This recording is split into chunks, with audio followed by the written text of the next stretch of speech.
वो अचानक से आपके सामने आ गया।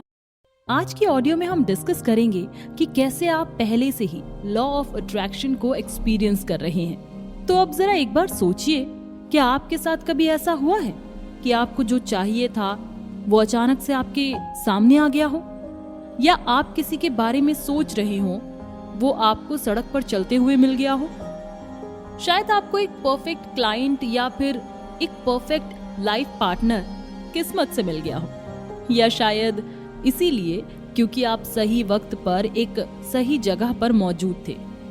अगर ऐसे एक्सपीरियंसेस आपकी जिंदगी में भी हुए हैं तो ये सबूत है कि आपने अपनी लाइफ में लॉ ऑफ अट्रैक्शन का अनुभव किया है। क्या आपने उन लोगों के बारे में सुना है जो बार बार गलत रिलेशनशिप्स का हिस्सा बनते चले जाते हैं और फिर शिकायत करते रहते हैं कि उन्हें ही ऐसी रिलेशनशिप्स क्यों मिलती हैं? यहाँ भी लॉ ऑफ अट्रैक्शन काम कर रहा होता है। लॉ ऑफ अट्रैक्शन को कुछ इस तरीके से डिफाइन किया जा सकता है कि आप अपनी जिंदगी में उसे ही अट्रैक्ट करते हैं जिसको भी आप अपनी अटेंशन, अपनी एनर्जी या फिर अपना फोकस देते हैं, चाहे फिर वो पॉजिटिव हो या नेगेटिव। कुछ ऐसे शब्द हैं जिनका इस्तेमाल हमारी जिंदगी में लॉ ऑफ अट्रैक्शन का सबूत देता है। अगर आपने कभी भी इन शब्दों का इस्तेमाल किया है तो इसका मतलब आपका इशारा लॉ ऑफ अट्रैक्शन की तरफ है। अब एक बार ये देख लेते हैं कि वो शब्द हैं कौन से।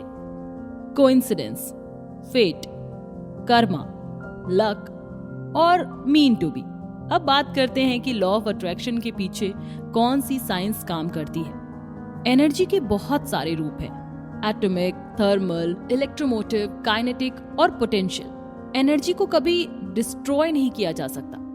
आप ये बात तो बेहतर तरीके से जानते होंगे कि सारा मैटर एटम से ही बना है और हर एक एटम में एक न्यूक्लियस होता है जिसमें प्रोटॉन्स और न्यूट्रॉन्स मौजूद होते हैं जिनके इर्द गिर्द इलेक्ट्रॉन्स घूमते रहते हैं। एक एटम में इलेक्ट्रॉन्स हमेशा न्यूक्लियस के चारों तरफ एक प्रिस्क्राइब्ड ऑर्बिटल में ही घूमते हैं ताकि एटम्स की स्टेबिलिटी मेंटेन रहे। इलेक्ट्रॉन्स में जब एनर्जी ऐड की जाती है तब वह हायर ऑर्बिटल में आ जाते हैं और वही जब वह एक लोअर ऑर्बिटल में जाते हैं तब उनमें से एनर्जी घट जाती है। अब जब बात आती है वाइब्रेशंस की, तब अगर एटम्स अलाइंड होते हैं तब वो एक खिंचाव पैदा करते हैं जो एक डायरेक्शन में होता है। ये बिल्कुल वैसा ही है जैसे अगर मेटल्स को मैग्नेटाइज करना हो तब उनके मॉलिक्यूल्स को एक डायरेक्शन में अलाइन करना होगा। ये पॉजिटिव और नेगेटिव पोल साइंस के फैक्ट्स हैं। ऐसे ही लॉ ऑफ अट्रैक्शन कोई नई चीज नहीं है या फिर किसी तरीके का जादू नहीं है। आपके वजूद का हर एक अंश आपके एक्शन का ही रिएक्शन है, चाहे फिर आप उसे जाने या ना जाने। लॉ ऑफ अट्रैक्शन की डेफिनेशन ये है कि आप अपनी जिंदगी में उसे अट्रैक्ट करते हैं जिसे भी आप अपनी एनर्जी, अपना फोकस और अपनी अटेंशन देते हैं, फिर चाहे वो नेगेटिव हो या पॉजिटिव। अब एक बार जरा ये भी जान लीजिए कि पॉजिटिव वाइब्रेशंस या नेगेटिव वाइब्रेशंस होती क्या हैं।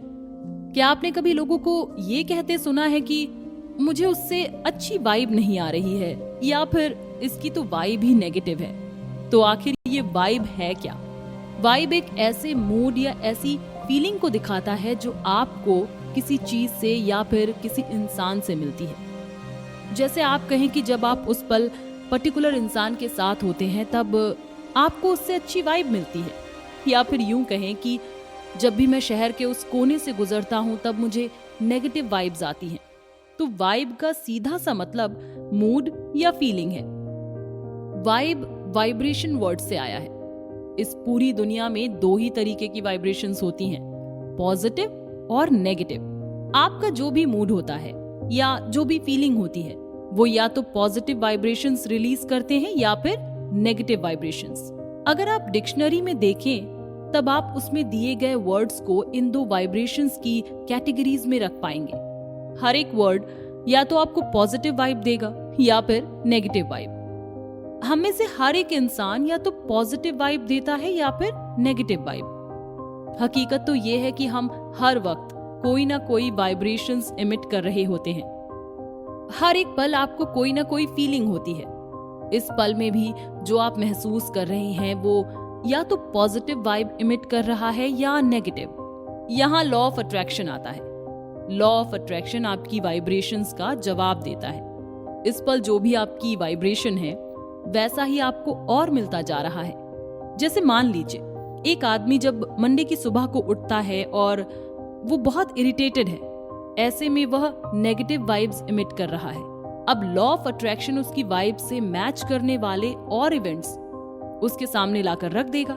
जब ये आदमी अपने बेड से उठेगा तब उसके पैर का अंगूठा जख्मी हो जाएगा, नाश्ता बनाते वक्त उसका टोस्ट जल जाएगा, वो रास्ते में ट्रैफिक में फंसा रहेगा, उसका एक क्लाइंट मीटिंग कैंसिल कर देगा और फिर वो इंसान कहेगा कि आज तो मुझे बेड से बाहर निकलना ही नहीं चाहिए था।